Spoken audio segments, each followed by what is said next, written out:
For this module, I wanted to investigate three research questions, two of which I'm going to use multiple regression correlation, one of which I'm going to use ANOVA, or analysis of variance equations. The first research question is how well does IQ predict anxiety? The second is how well does IQ, fearfulness, and apathy predict anxiety? And third, I'll use class-level nominal variables to predict anxiety, such as marital status, sex, hair color, and whether or not someone owns a pet. The general linear model lives on several assumptions. One is that x and y are linear. Another is that there's no error of commission, or that no relevant variables got omitted, and there's no error of measurement, that there's a homogeneity of variances, there's no multicollinearity, the average model error is equal to 0, there's no auto or serial correlations, our predictor variable is uncorrelated with error, and that all variables have normally distributed error or residual. The general model is the same equation for both analysis of variance, or ANOVA, and multiple regression. Y is the outcome variable that we care about, or a dependent variable. B naught is our intercept of our line when all of our x's are 0, what we can expect our y value to be. And then bx, that's just our x's or our betas. In ANOVA, they're all class level variables and independent of each other, whereas in regression, that they're additive and all of them are related with each other. And then error is used in ANOVA, and we call error residual in multiple regression.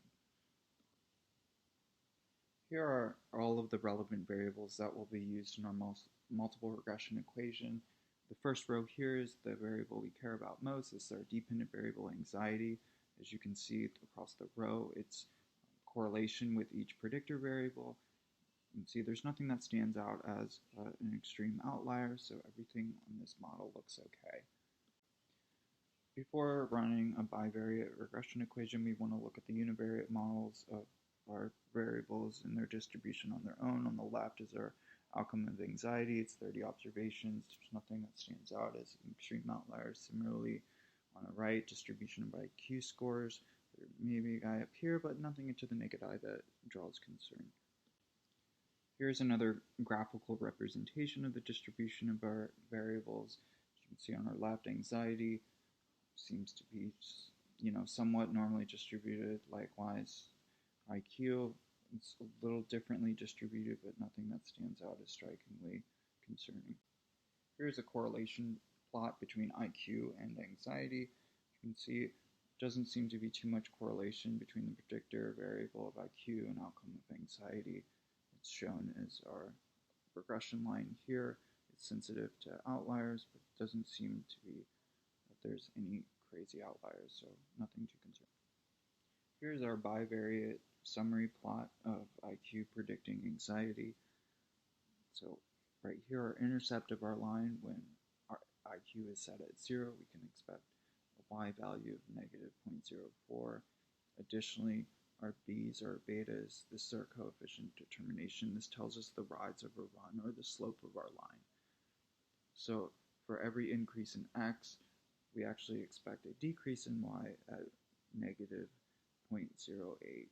Similarly, in a similar way, our multiple r squared, or our y predicted minus our y observed, this shows how much of the variance of y can be explained by x or by IQ, and that's less than 1%. So this isn't a good model, and these two variables are not correlated with each other much at all. Before running any diagnostics, we want to look at the variable distribution of each variable on its own. Notably, IQ, as shown earlier, it doesn't seem like there's too much of a concern of any outliers. Likewise, with apathy and fearfulness, it doesn't seem like there's too many outliers. And I want to note, too, that also stated by Gortina, removing outliers, we must be cautious when we do so, because removing outliers just to fit our hypothesis is a big problem in social sciences. This is our multiple regression summary of our model of IQ, fearfulness, and apathy predicting anxiety. Of note, our intercept of our line has changed. It's now when all of our x's held at 0, we can expect y to be a value of negative 0.23. As you can see, these are also down below our coefficients of determination, or our b's, or how much of the shared variance are each of our predictors fighting each other over. You can see this is an additive model, so with all these additive predictors together, the variance of anxiety can be explained by 25% of these three predictors when they're added together. So this is significant at the 0.05 level, and we can reject the null hypothesis. Now we're going to look at an analysis of variance using factor variables. These are nominal variables, meaning that their data points or their numbers don't represent any quantitative representation of the variable that they're being attributed to. It's just what class they are represented in. So anxiety is still over here in our first row, and it's our outcome variable. You can see marital status has 3 different types of variables, and I think that would either be single, divorced, or married. Hair color has 5 level variables, and sex just has 2. It's either assigned male or assigned female at birth, and whether you own a pet or not also has 2 class level variables. On this slide, I just ran a series of t-tests between each class level factor variable and our outcome variable anxiety. Notably, anxiety and hair color don't have much correlation, neither do anxiety in owning a pet.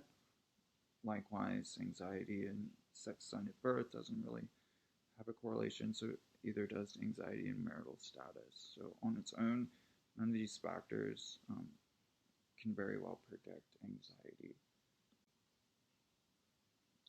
I just wanted to draw attention to one of the main differences of an ANOVA summary model from a regression model, and that is found in the degrees of freedom. As you can see, after 30 observations for each variable, our degrees of freedom is set at 26. This accounts for the 4 explanatory variables we have in our model here. Of note, we do have significance at the 0.05 level with marital status and being predictor of anxiety when these variables are included. However, as King stated, meaningful comparisons of variables are only possible when the variables are similar in nature, so we want to draw caution to that and also flag that we may have made a type 2 error given the significance.